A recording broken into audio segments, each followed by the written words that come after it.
7 reasons why you should own farmland in your portfolio.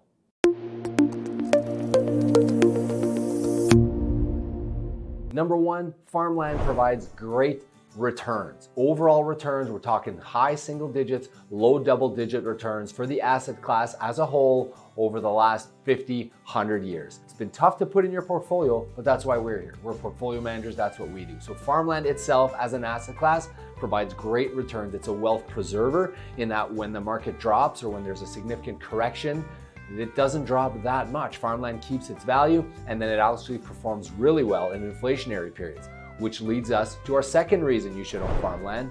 It generates phenomenal returns during inflationary periods. If you look at the past history over the last 100 years, every time there's an inflationary period where inflation goes up, interest rates typically go up as well, farmland has a period of time afterwards where it captures that inflation really well. It's a real asset, and it's a phenomenal hedge that most Canadians do not own. Farmland is a unique, non-depleting, commodity-producing asset that exists in a limited supply. So when we talk about population growth and a reduction in arable land per individual on this planet, that is a very good thing for farmland, right? More demand, same supply equals very good for the underlying asset. It's a real asset. It should perform rather nicely in inflationary periods. If you look at the last stagflation period, the 1970s, farmland dramatically outperformed all of the other potential assets, stocks, bonds, real estate during that period by about 275% of real returns outperformance. Number 3, it provides a compelling risk behavior in that the asset class doesn't really have drawdowns, and there's really very little or no correlation to traditional markets. Farmland has demonstrated very low sensitivity to changes in the credit cycle, the liquidity cycle, and the nominal interest rate cycle. So whenever money flow is moving a ton, historically your portfolio gets walloped, right? You got stocks, you got bonds, those get moved up and down, they take a beating. Farmland has shown incredible resiliency when it comes to those things. Farmland also does not carry the duration risk that is caused by rapid changes in credit spreads and fluctuations in benchmark interest rates. In other words, it demonstrates very little sensitivity to interest rates. Number 4, real diversification.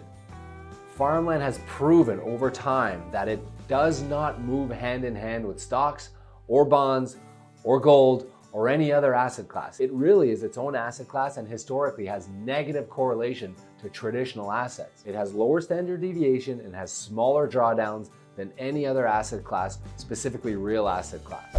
Think of your portfolio. Your stocks get beat up, your bonds get beat up. Wouldn't it be nice if you had one piece of your portfolio that didn't care what happened in the stock market? That's farmland.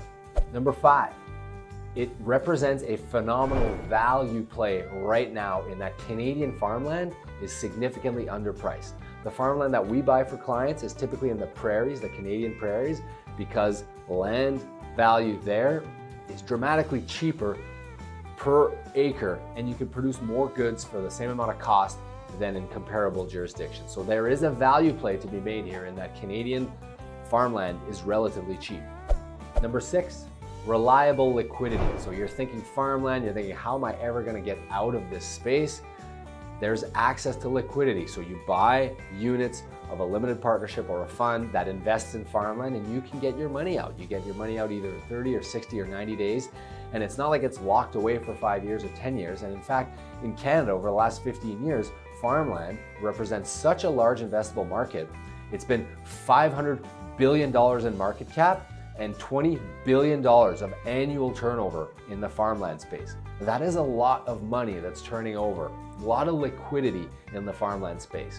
It's not like buying an office tower at the corner of Portage and Main in Winnipeg, which might sell once every 50 years. These assets are rolling over, which provides liquidity for the fund manager. And finally, number 7, farmland is a real asset. You can touch it, you can feel it, it exists, it is there. And with the increase in demand likely to happen over the next 5-10 years, with the emergence of the middle class, more and more people increasing their caloric intake, more and more demand for food, for protein that consumes wheat and canola, that's where you get your driver of demand, right? More and more people are gonna eat protein, and that means we need more wheat. So it's a real asset, it exists, you can touch it, you can feel it. It's not something fishy or funny or made up.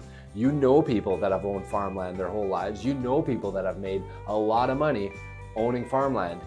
And that's what we want to do for Canadians. So if you have a long investment horizon, if you have an appetite for stable, conservative returns, tax-efficient returns, uncorrelated to the stock market, talk to your portfolio manager or talk to us. Go to www.speaktorob.com. Wouldn't you like a small portion of your portfolio to not get hammered every time the stock market kills you?